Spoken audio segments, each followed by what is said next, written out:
Hey guys, Hoang here, and today we are looking at travel tripods again. Before we looked at the Peak Design travel tripod, however, today we are looking at a new contender to the market, the FTF Gear Travel Tripod. Let's dive into it. In this video, we're going to dive into the features, quality, and pros and cons of these tripods and why you would use one over the other. So first off, upon getting the FTF tripod, I was surprised that this was the box that it came in because this is actually a pretty small box compared to some other tripods. And as you can see, this box is already smaller than this tripod. So once you take this pouch out of the box, it has the FTF Gear logo on it, and then you unzip this, and now we will take out the FTF travel tripod. So when you take the tripod out of the pouch, you'll see that these legs fold in on itself, and that actually helps it get its compact size. So if we wanted to use the tripod, we have to go ahead and unfold these legs, bend them over, and then now it's stable. And then we have to lower the center column if we want to get it back to its original height. So here it is, guys, the FTF Gear travel tripod. Now let's go ahead and compare this versus the Peak Design travel tripod and which one is better for your needs. So for those of you who are not familiar with a Peak Design travel tripod, this has been my go-to tripod. It is extremely durable and convenient to carry around, which is why I brought it pretty much everywhere. It has a max height of 60 inches. It has a built-in phone mount if you ever want to use it for your phone just in a last-minute pinch.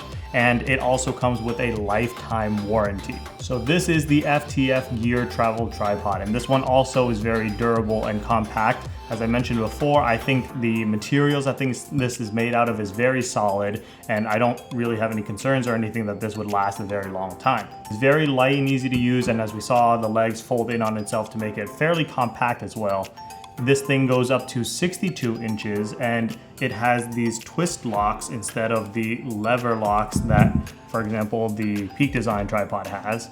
It also has the ability to detach one of the legs and the center column, so you can use those together as a monopod, so that gives you extra flexibility. And also you can detach this head to put on whatever tripod head you wanted here. Can't do that with the Peak Design one. And lastly, this tripod has a 1-year warranty. So far, I've had the opportunity to use both of these tripods alongside one another at 2 different weddings, and both times I had no issues with either one of them, especially the FTF one. I really feel like this one is solid. It held my camera gear well and really had no complaints about it. So in short, both of these tripods are amazing, and I think that you won't have any issues for the most part with either one of them if you're traveling and doing landscape photography and all that kind of stuff. Both of these tripods will hold up very, very well. However, let's go over the cons. Let's start off with the Peak Design tripod. So this first one, this is a lot easier to show you with the camera on. So I put the camera on, and as a landscape photographer, there's a lot of times where you're gonna be traveling around, you wanna take photos of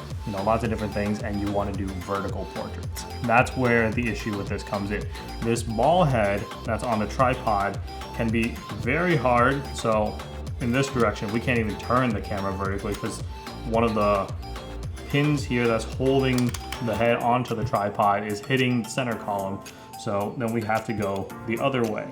And okay, that's fine, sure, that's one thing. However, you can't, you see here, if I am doing astrophotography and I'm trying to point my camera up at the sky, then I can't do it vertically very easily because these pins keep hitting against the center column here. So you have to move it around the pin, and then you can get other angles. But basically, you have to kind of play this game of turning the tripod and actually physically turning the camera on the head here until you can get the angle that you want, because now this gives me access to this range of motion here. However, I can't get perfectly vertical. Can't tell if you can actually tell, but it's actually crooked. So in order for me to get perfectly vertical, I have to switch the camera back to where it was before. So that's just something to know, that it's not super easy to be able to do vertical shots with this tripod. So along the same line, one of the other cons is basically it's really hard to fine-tune your position that you want to get, because you can't actually just do a pan or a tilt and fix those axes by themselves. You essentially loosen the ball, and then you kind of have free reign to do whatever you want.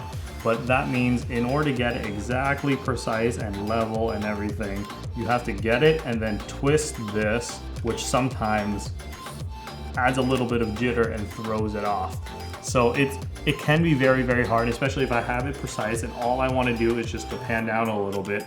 I loosen this, but then the camera can just fall over and then I have to go ahead and fix everything. So basically precision is a little hard to get if you need very, very precise, like fine-tuned type movements with this tripod. However, for the most part, it still gets the job done. It's very, very durable, and as long as you don't need extreme precision, it's still very solid, very reliable. And the tripod itself, like, I really don't have any complaints or anything about the legs, the mechanisms here, and just essentially how the rest of it works, because I really, really love this tripod.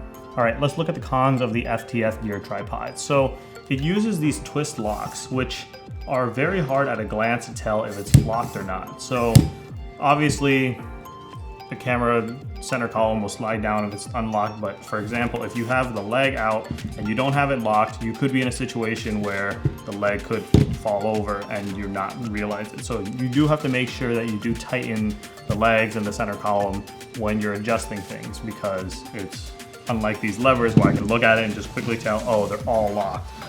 You don't have that with the FTF one because they're using these twist locks. The other thing about the twist locks is when you tighten them, if you put enough pressure, so right now it's actually tightened, but if you put enough pressure on it, you can actually still move it.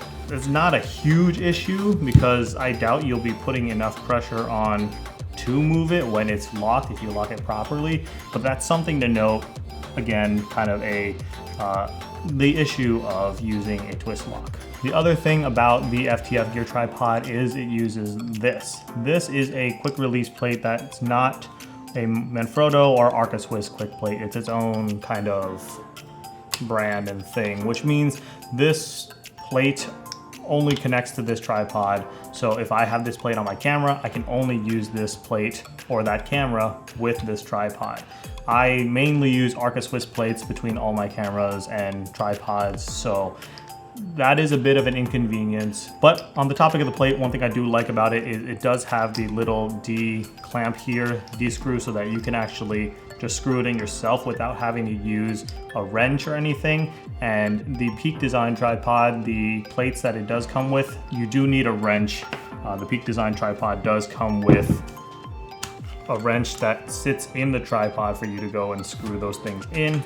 However, that's something also to keep in mind about the Peak Design one is you do need that Allen key wrench here to tighten the quick release on the camera. However, in this case, you can just manually tighten it with your hand.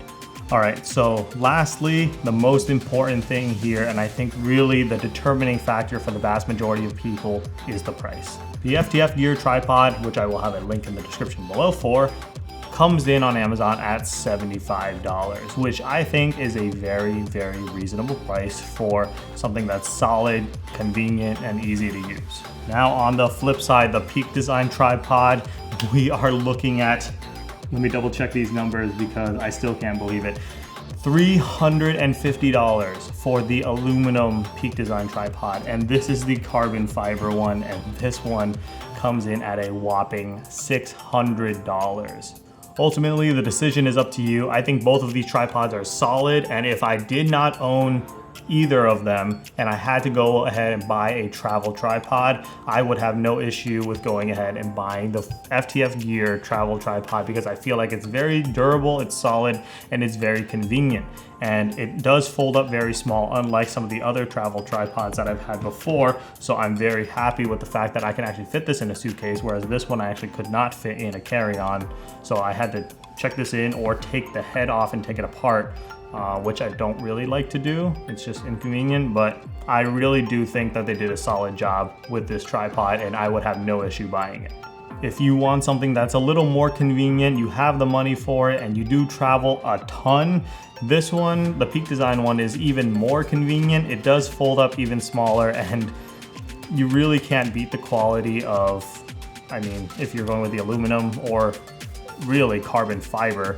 It's very durable, it's very light, it folds up very small, it's super convenient, and if you have the money, and you really want to invest in something that's going to last you a long time, then the Peak Design one might be for you. However, again, no issues with the FTF Gear one. And if I didn't own one of these right now with my situation of just lightly traveling and wanting a tripod to be able to bring around, I probably would go for the FTF Gear one. So that just speaks to the quality and the value of this FTF Gear tripod. So thank you guys for watching. I hope that was helpful. If you have any questions or comments on any of these tripods, and if there's just anything that I left unanswered, there probably is more to it. But if you have any questions, just feel free and leave that in the comment section down below, and I will see you guys in the next one.